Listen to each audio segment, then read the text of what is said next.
Executives often complain about the lack of time they have, when in reality, they have all the time there is. The issue, of course, is how they're investing their time. In this presentation, Dr. Terry Paulson offers helpful ideas about how managers can make wiser time and priority investments. Dr. Terry Paulson is a psychologist and author of such popular books as 50 Tips for Speaking Like a Pro and Paulson on Change. A prominent platform presenter as well, Dr. Paulson is a member of the International Speakers Hall of Fame. Let's join Dr. Terry Paulson as he talks about how to develop a time investment strategy. Today we're going to discuss developing a time investment strategy. How many of you would agree that you're tired of hearing words like work smart, cost containment? How many of you agree cost containment is not going away? Our real challenge is, how do we manage cost controls, but at the same time strategically invest the resources necessary to invent the future? That's what's involved in working smart. How do I get the right things done? So today's topic allows us to look at practical insights that will allow us to do that as leaders. First point, have a strategic time investment strategy. We will never have enough time to do everything. Every single day, you're given 86,400 seconds. We spend some of it, we waste some of it, and we invest some of it. When you add your team collectively to that, we realize it's how we use our time that determines whether or not we're going to be effective. It's been estimated that in the average home, a television can be on 7¼ hours a day. Now, when you hear that, you go, I don't know what home we're talking about, but realize when you come home, typically we turn on the television for background noise. It's the cheapest way to have a party without having to have anybody there. In fact, if you don't like one group, you can turn to another channel. But what ends up happening, we wonder where our time goes when we have habits that interfere with our ability to get the right work done. The key point that I want you to focus on from the very beginning is the importance of having a strategic focus to your prioritizing process. Every single day, I ask myself the question, what's the best use of my time today? If you've ever struggled with people who work for you, who don't seem to manage their time well, there's an easy way to do that. Ask them the question every day, what are the 3 principal things you're going to work on today?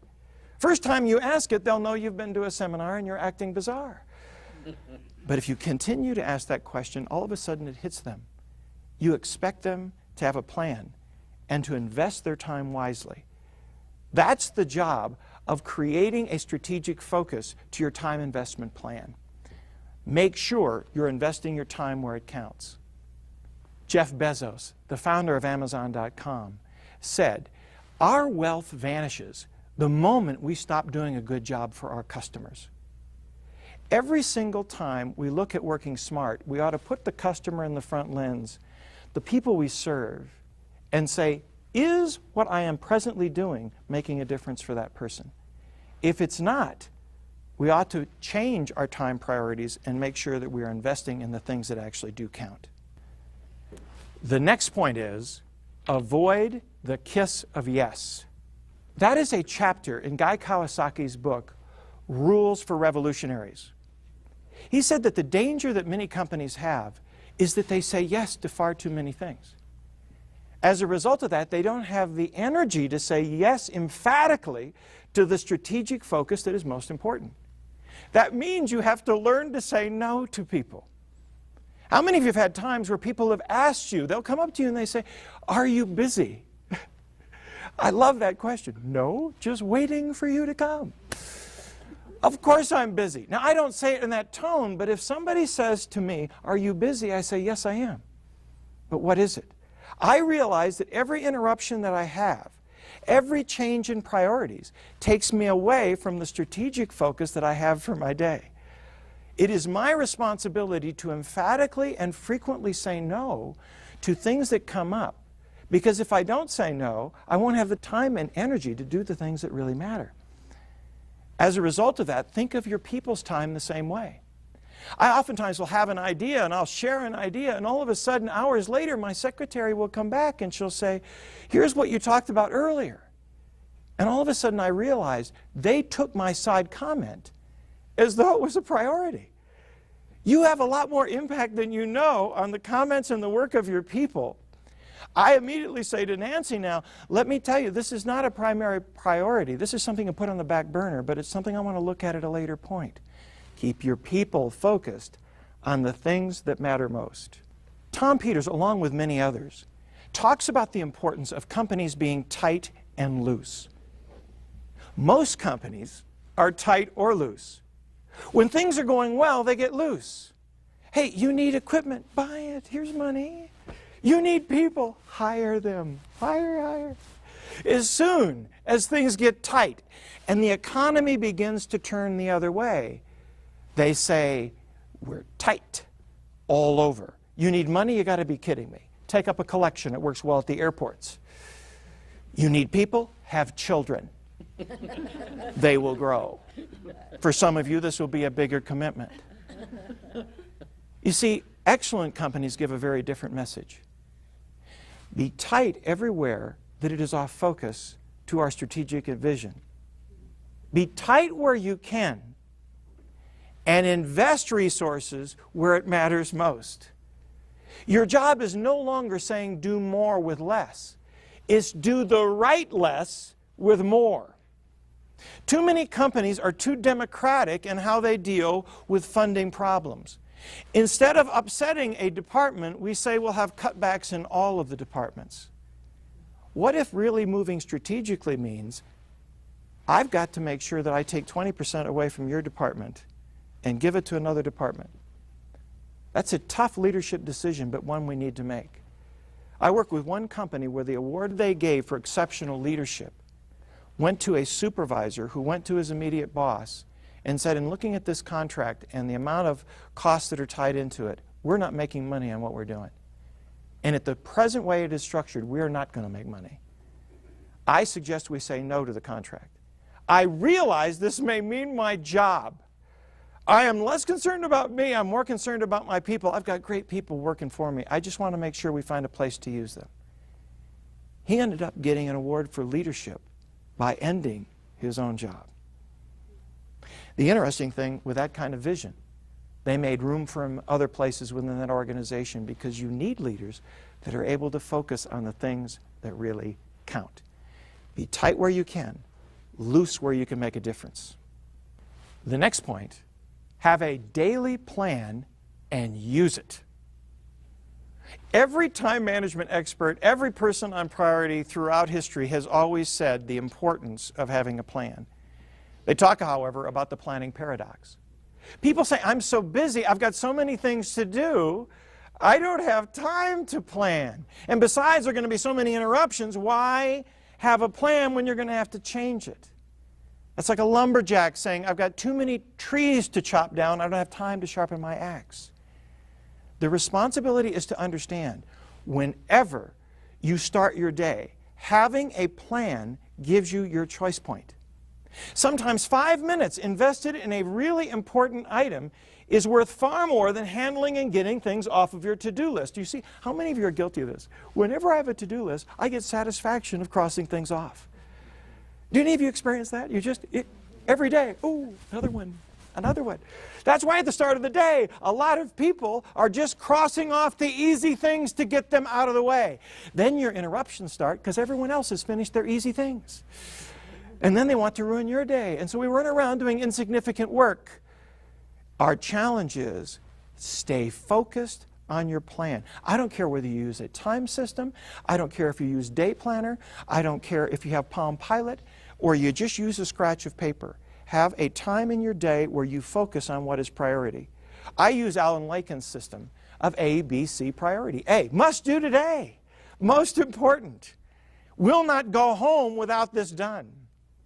Those items I'm going to number, and I get busy at the start of my day getting done the things that I have to get done. B, important will soon become an A. If I can make any progress on it, I like it. C, insignificant on the present scope of things, but if I get time, would like to get to it. The biggest danger we have is on days when we have time, we don't use our time. We have a tendency to waste it. Hey, I've got time. So we get busy doing insignificant things, having a lot more conversations and times, but we're losing our focus. If you want to be effective with your own time management and the time management of your team, make sure you encourage everybody to have a plan and use it. From that, it allows you to make all those choices. When any interruption comes in, I ask myself, is it better for me to continue to stay focused on the priorities I have, or to adjust that and take on something that's new? I have found when somebody interrupts me and I say, I'm busy, I say at the same time, if it's important, I'll have the conversation, but just let me make a note about where I was going. As soon as I use that note, what does the person realize? I was doing something that was significant.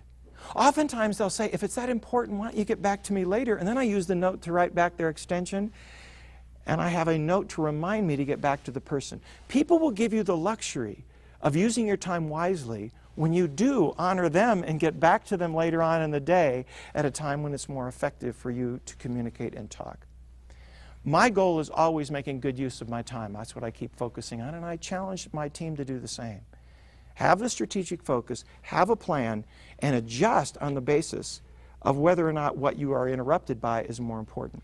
If you feel frustrated at the end of the day that you did not finish many items, gradually start adding important interruptions to your to-do list and cross them off. It makes you feel satisfied. And at the end of the day, you have a record of the fact that you did some significant things and you accomplished something. Because how many of you agree? We manage ourselves first.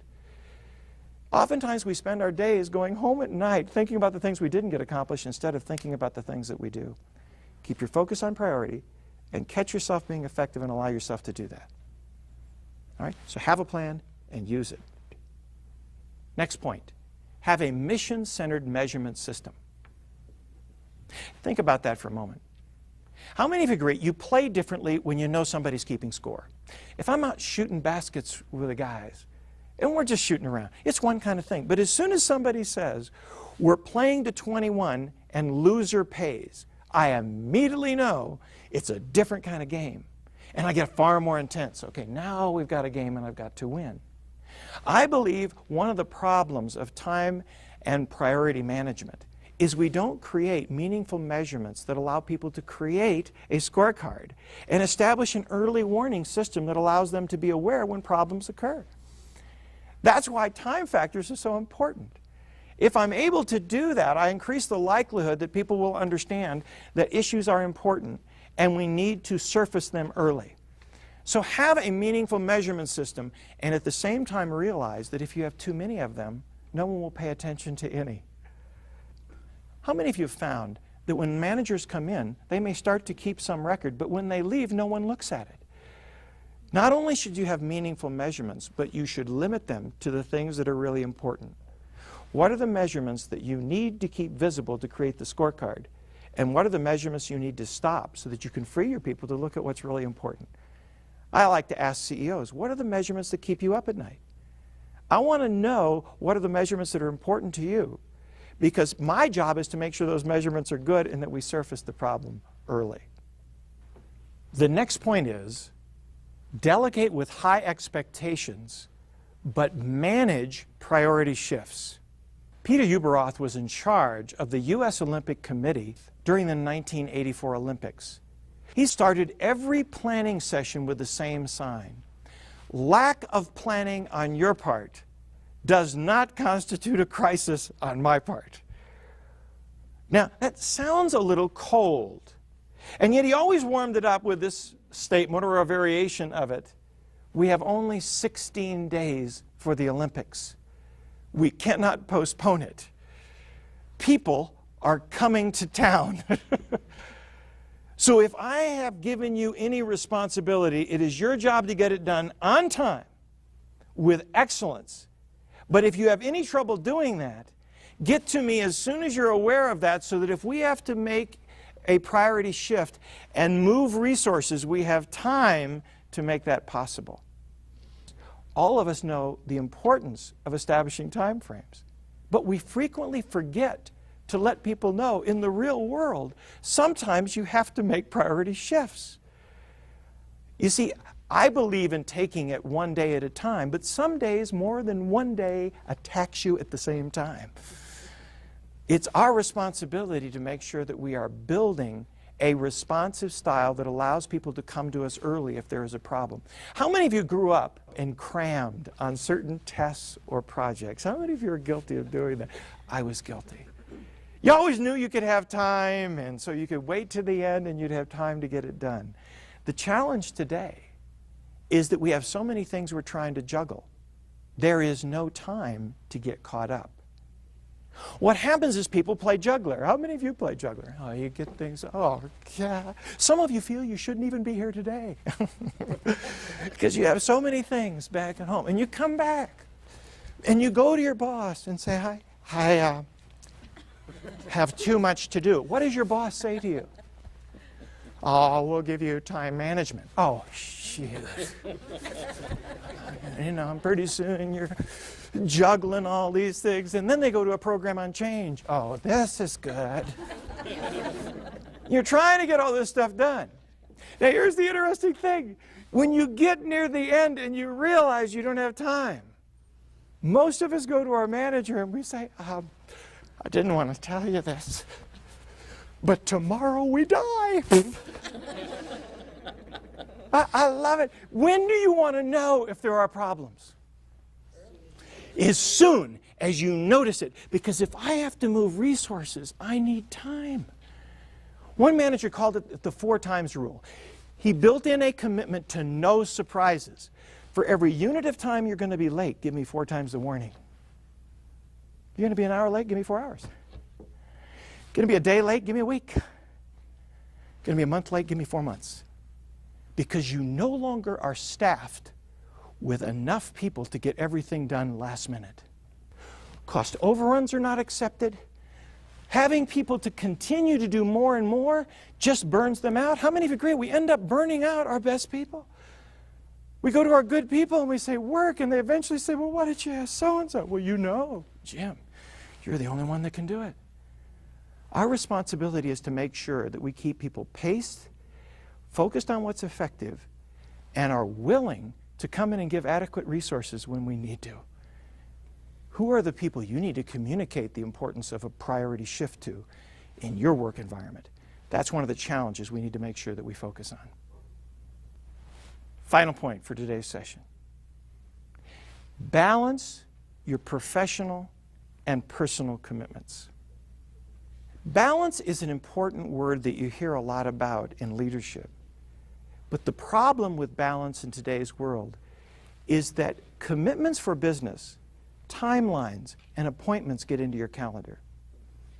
Personal commitments don't. How many of you say to a friend, let's get together soon?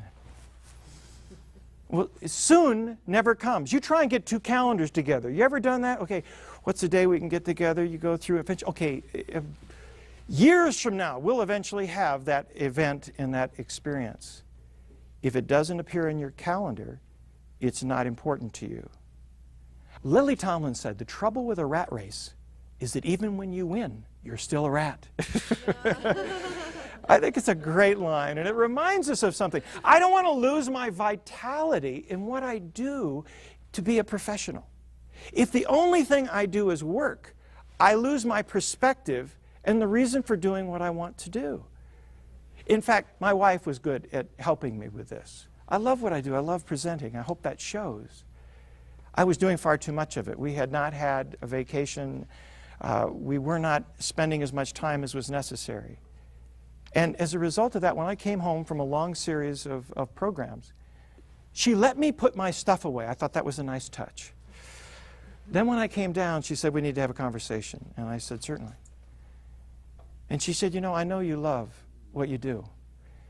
And I know you make a difference. I get to read the letters. Men in this room, how many of you realize I'm in deep trouble right now? This is not going well for me. You've heard it before. And so I was riveted by her focus. And she said to me, Terry, I didn't marry you not to see you. And I want to make sure you love what you do, but I want to make sure we still have our time together. That was a critical turning point in our relationship. Now, I don't know. She may have said that to me at other times in other ways, but on that particular day, I heard the message. Think about it for a moment. How many of you would agree? In your dating phase, you spend a lot of time together. That is the sales phase of your relationship. I love you, you love me. Oh, let's talk. Let's go out tonight. Bingo, bingo. This is exciting. Now, as soon as you become married, what happens to your frequency of dates? It begins to go downhill. Pretty soon you're saying to somebody, we haven't talked in ages. Well, halftime's coming up. Maybe we can talk then.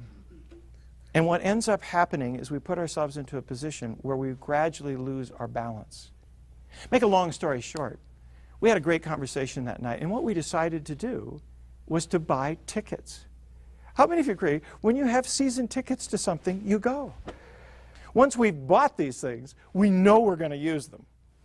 So as a result of that, I don't even care if we're romantic that night, we're going. We paid for these things. We're going to the show. As a result of that, it changes your behavior.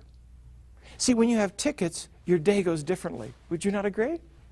On days you have tickets, what's different about the day? It goes much faster because you're anticipating going to the show or the event.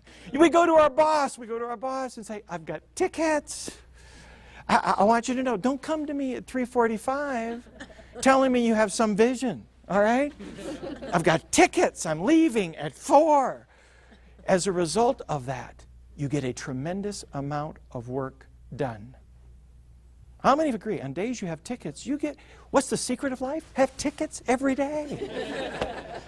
And be willing to give them up when you really have to give that time to your customers and to your people. How many agree? Some days you have to give up tickets. But it shouldn't happen often. I believe if you lose your vitality and your energy and your relationships, what's the value of all the money that I've earned? I actually believe that one of the biggest dangers we have is that you will burn out your gold, your best people. Most of you know who your best people are. You go to those people over and over again. They won't tell you they're going to leave. They just send around their resume, and when they're burned out, they leave. Even worse, they come to themselves and say, why am I busting myself over this when other people are paid the same thing and they're not doing any more? Your job is to make sure they find balance in their lives, and at the same time, on the day, they make good use of their time. I also find that it is not just your spouses that are important. Some of you are not married. How many of you agree? If you want to spend time with somebody, schedule it. Once it's in the calendar, it's going to happen. The people that you most want to spend time with are usually busy people. If you don't schedule it, you don't see them. Schedule time with the people that are important. You see, if you ever complain that you are not getting out of your life what you want out of your life, it is your responsibility to realize prioritizing is not just business. It's putting your calendar where your priorities are. And when you do that, you're effective in managing priorities and in working smart. Let's summarize the key points from this session. First of all, have a time investment strategy that makes sure you invest your time and the time of your team in the things that matter most. Secondly, make sure you have a daily plan and you use it. Once you have the plan, it gives you your choice point. Avoid the kiss of yes. It is too easy to do too many things and avoid the focus that allows you to stay on the things that matter most. Learn to say no so that people can check the priorities and stay on the things that count. Also, establish meaningful measurement systems that allow you to establish early warning and an opportunity to create a scorecard for your effectiveness. When you're playing the great game of business, you need to be aware of what winning is. And finally, have balance in your personal and professional commitments. Buy a few tickets and make sure your calendar reflects your values and priorities. When it does, I guarantee you that you'll be in a position where you're managing your priorities and you're working smart. Thank you for attending today's session.